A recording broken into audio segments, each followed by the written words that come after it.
Le stress et l'anxiété, provoqués par le confinement ou encore par cette crise sanitaire, peuvent provoquer des réactions démesurées qui viennent perturber notre quotidien, comme des excès de colère, une hypersensibilité, de l'irritabilité, menant à une communication difficile au sein de la famille ou avec un interlocuteur en particulier.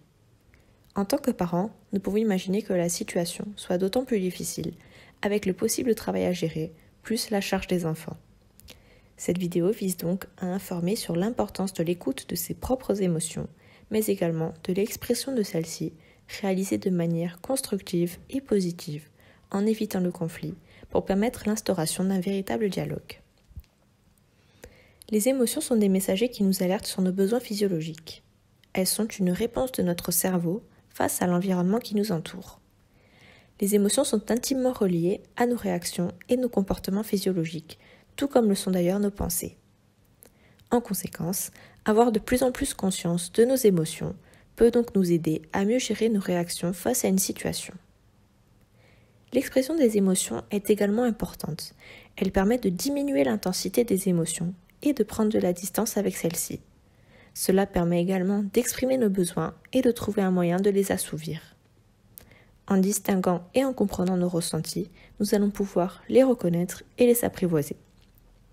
C'est dans ce cadre que s'inscrit cette vidéo sur la communication non violente, comment exprimer ses besoins et ses émotions de manière constructive et positive. La communication non violente vise l'instauration d'une relation fondée sur la bienveillance et l'empathie. Il s'agit d'un outil de communication verbale ayant pour objectif de préserver la qualité de la relation en se respectant soi-même et en respectant l'autre.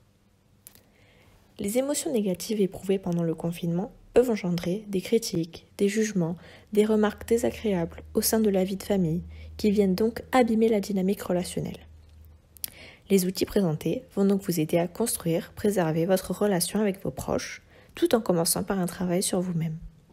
Pour cela, nous allons voir deux outils. La technique OSBD, que nous allons détailler, qui s'applique davantage pour les adultes, et la métaphore des deux collines, davantage applicable avec les enfants. Prenons d'abord la technique OSBD. Prenons un exemple. Du fait de cette situation sanitaire, vous êtes actuellement en télétravail et aujourd'hui vous avez une réunion importante avec votre patron en visio. Pendant ce temps, votre fils joue au ballon dans le salon et fait beaucoup de bruit. Qu'allez-vous faire dans cette situation ? Le bruit va certainement vous agacer et vous allez certainement crier sur votre enfant en le punissant, en lui demandant d'aller jouer ailleurs. Comment est-ce que la communication non violente peut vous aider à réagir autrement ? La technique OSBD comprend 4 étapes. O comme observation, S comme sentiment, B comme besoin et D comme demande. Prenons tout d'abord l'observation.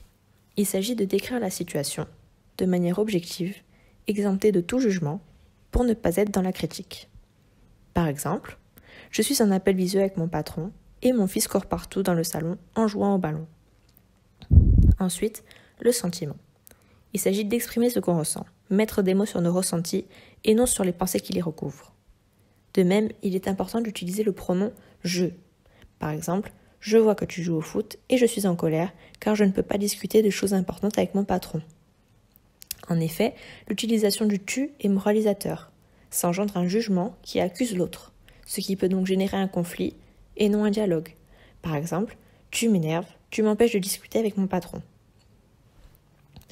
Le besoin, il s'agit de voir le besoin qui n'est pas satisfait, exprimer ce qui est important pour soi et qui provoque cette émotion. Par exemple, « Je vois que tu t'amuses, mais j'ai besoin de calme pour pouvoir échanger avec mon patron et pour pouvoir me concentrer. » La demande, il s'agit de chercher une solution simple, claire et précise. On peut formuler une demande, par exemple, « Est-il possible que tu joues dans ta chambre et non dans le salon, s'il te plaît ?» Il s'agit d'une demande et non d'une exigence. Ou bien, une solution peut être trouvée ensemble. Par exemple, « Quelle solution pourrions-nous trouver ensemble pour que je puisse échanger avec mon patron pendant que tu joues au foot ?» Ainsi, en vous remémorant ces 4 étapes, quand une situation désagréable survient, vous permettrez de transformer le conflit en dialogue. Votre enfant, ou une autre personne, pourra comprendre ce que vous ressentez et les besoins sous-jacents, lui permettant d'adopter un comportement ou son point de vue. Jusqu'à présent, nous avons donc parlé des adultes. leurs préoccupations vis-à-vis du travail, de la gestion du quotidien en confinement. Mais entre frères et sœurs, la vie peut également être compliquée. Votre enfant vient vous rapporter que son frère ou que sa sœur lui a tiré les cheveux, qu'il ou elle l'a poussé. Donc accompagnez-le dans l'écoute de ses ressentis et de ses besoins, en l'aidant à formuler une demande constructive, utile, positive, à son frère ou à sa sœur, afin de trouver une meilleure entente, une meilleure atmosphère. L'objectif de la communication non violente étant d'avoir un échange constructif, nous devrions aller voir ce qu'il se passe sur la colline de l'autre. Prenons un exemple. Camille et Léo sont frères et sœurs et se chamaillent beaucoup. Léo, petit garçon de 10 ans, met la musique fort toute la journée. Il joue aux jeux vidéo en ligne avec ses amis et donc il crie fort. Pendant ce temps-là, sa grande sœur Camille doit préparer son interrogation du lendemain. Elle a donc besoin de travailler, ce qui lui est impossible à faire avec tout ce brouhaha. Et donc, Camille vient vous voir, en tant que papa ou maman, en vous rapportant qu'elle ne peut pas travailler, que Léo refuse de l'écouter, en vous demandant de faire quelque chose. Cependant, la punition est-elle une solution ? La communication non violente vous propose une autre possibilité. Sous les regards de Camille et Léo, prenez une feuille blanche et dessinez 2 collines. Au sommet de l'une se trouve Léo et de l'autre se trouve Camille. Au milieu de ces 2 collines se trouve une fleur. D'un côté, la fleur est orange, par exemple, et de l'autre, elle serait bleue. Demandez à Camille de quelle couleur est-ce qu'elle voit la fleur du haut de sa colline. Celle-ci vous répondra bleu. Demandez à Léo de quelle couleur est-ce qu'il voit la fleur du haut de sa colline. Il vous répondra orange. Mais qui a tort et qui a raison ? Les deux ne voient pas la même chose. À ce moment-ci, demandez à Léo, par exemple, de descendre de sa colline et de monter sur la colline de sa sœur. Demandez-lui à présent de quelle couleur est-ce qu'il perçoit la fleur. Il vous répondra bleu, tout comme Camille. Dès lors, vous pouvez expliquer à Léo qu'en faisant cet effort, en descendant de sa colline et en montant sur la colline de sa sœur, donc en abandonnant ses idées pour mieux comprendre les idées de sa sœur, celui-ci comprend le point de vue de Camille.